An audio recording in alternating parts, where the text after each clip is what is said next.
Hey everyone, I'm Phil Albertelli, and this is The Week in Doubt, a podcast for atheists, agnostics, and of course, whoever.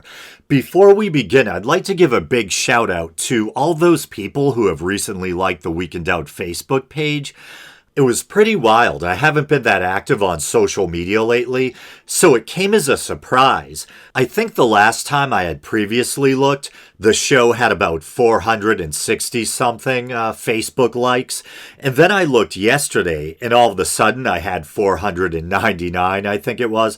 Probably too many to shout out individually on one episode, but thank you everyone, it's much appreciated. I don't know if maybe a fellow podcaster or a larger creator shouted me out, which sometimes happens, but I'm very grateful for the additional likes. And my not being active on social media shouldn't be taken as a sign that I've become disinterested. As I think I've mentioned before, when I'm working on content, whether it's the audio-only podcast or putting together the YouTube version, I often engage in radio silence until the task at hand is done.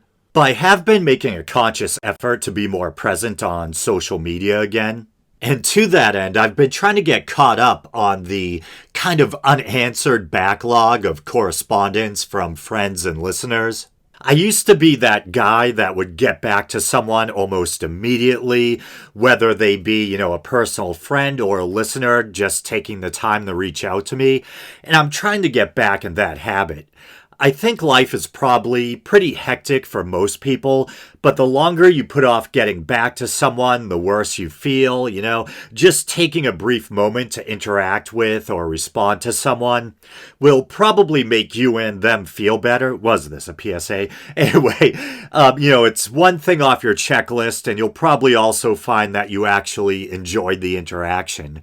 We're social creatures, I think even online interactions, well, at least the positive ones. I'm not talking about pissing matches on Twitter or whatever, but I think they can give you kind of a nice little endorphin boost and kind of make you feel more connected to the world and others. But now that the niceties are over, let's move on to one of the most bizarre and disturbing stories I've ever covered. And not disturbing in the sense that someone was hurt or violated or something like that, but just disturbing in how gross it is. And I was actually on the fence. I didn't even know if I should cover the story because of how revolting it is. And usually, if there's video available, I like to include it in the YouTube version of the show. But I might forgo that this time because even though I usually have a pretty strong stomach, I couldn't even bring myself to watch the whole video. And so at this point you might be thinking, holy crap, and the word crap will prove relevant. But you might be wondering, what is it that grossed you out so much? Pink Sock, Dirty Sanchez? What's going on? Well, a pastor named Dan Burgoyne of the Rolling Hills Covenant Church in California thought it would be a good idea to bring a little prop with him to his sermon. An instructional device, if you will. What was it? A lump of dog crap. Yes, real dog crap, which he proceeded to smush and handle with his bare hands, apparently to try to teach some point about the nature of sin. And so this story's been making the rounds, but since I feel kind of at home at Hemant Made His Friendly Atheist, I guess I'll read his take on it a bit.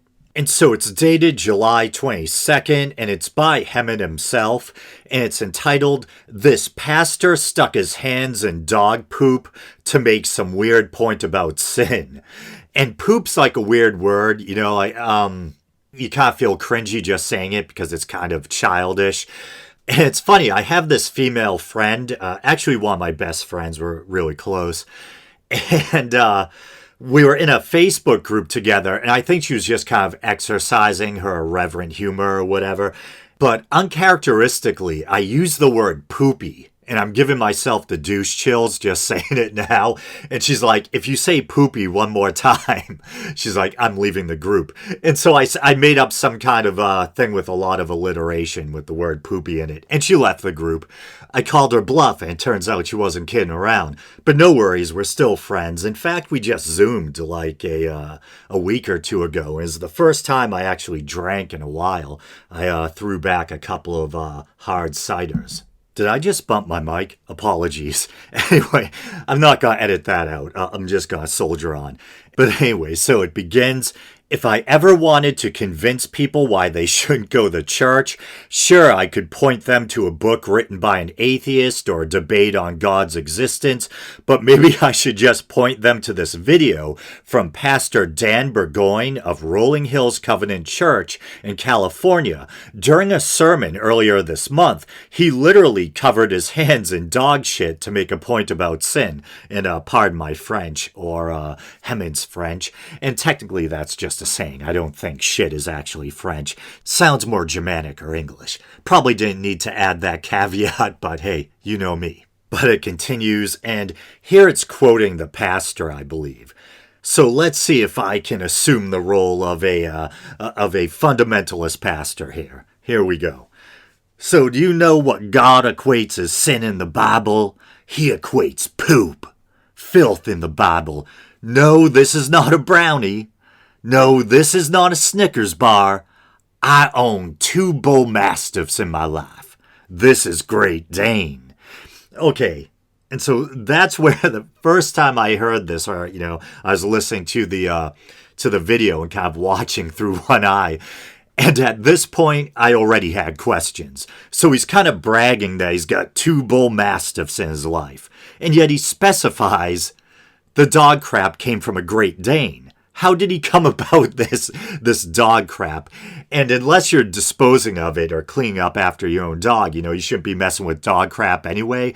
But if he was going to use, some dog crap as a little show and tell thing for his sermon, why not use his own dog's crap? But at this point, we're literally dealing with a guy who's playing with dog shit in front of a room full of people. Maybe we shouldn't be expecting too much rational behavior or whatever. Anyway, so it continues. Do you know how God sees? Now this is important. Psalm 141:2. May my prayer be set before you like what? Like incense. May the lifting of my hands be like the evening sacrifices. Your sin, God says, has hidden my face from you, so that I will not hear. So when you come in and you're saying, God, the gods of my life compete with who you are, but I'm declaring that I belong to you, God says, this is what I see. And so here, in brackets, it says, sticks, hands, and poop. And what I see comes up like incense before me. And what's going on in your soul, I can see in ways nobody else can see. And so you know what you say? O God, creating me a clean heart and renewing me a right spirit, and cast me not from thy presence, and take not thy Holy Spirit from me. And you got chunks coming off your thumb, and God is saying, what do you want? Do you want me? And now God's got a southern accent too. Or do you want you? And he describes you got chunks coming off of your thumb. Too much, man, too much. And this brought to mind for me something that I've wrestled with for a long time. Trying to reconcile this kind of fractured or divided view of religion that I have. On the one hand, I have this sincere, lifelong interest in religion. I find the different beliefs fascinating. I love studying the history of religion. But on the other hand, I think I often say, religion doesn't really become ugly until people really insist on a strict literal interpretation. And I think that's when you really get the intolerance, the superstition, and as illustrated with this case, sometimes just the absolute absurdity. And I just went back and watched it because I wanted to see if I could snag the embedded audio from the Pathos article. And so I'm sitting there watching it, and I forgot to mention that it begins, before he actually picks it up and plays with it, he has this mound of excrement on what appears to be a silver platter on a table next to him. No, this is not a brownie.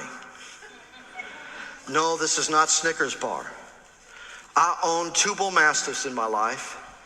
This is Great Dane. And I'm like, yeah, I think we can tell it's not a brownie. There's this ragged, sickly, greenish brown mass on a platter next to you. I'm thinking that dog might need to see a vet. But on that note, I think I'm going to call this one a wrap. I know it was pretty short, but I just wanted to make sure that I got something new out there for you guys. I meant to release an episode yesterday. I'm recording this on a Monday night, so a day late, but hopefully you guys still enjoy it. All right, and you guys know the drill. You can like the Facebook page. You can follow me on Twitter, even though I'm not that active on there. You can check out the YouTube channel. Maybe you're doing that now. If you'd like to support the show monetarily, you can go to patreon.com/theweekindoubt and help support what I do here for as little as 99 cents a month. All right, brothers and sisters, until next time. No, this is not a brownie.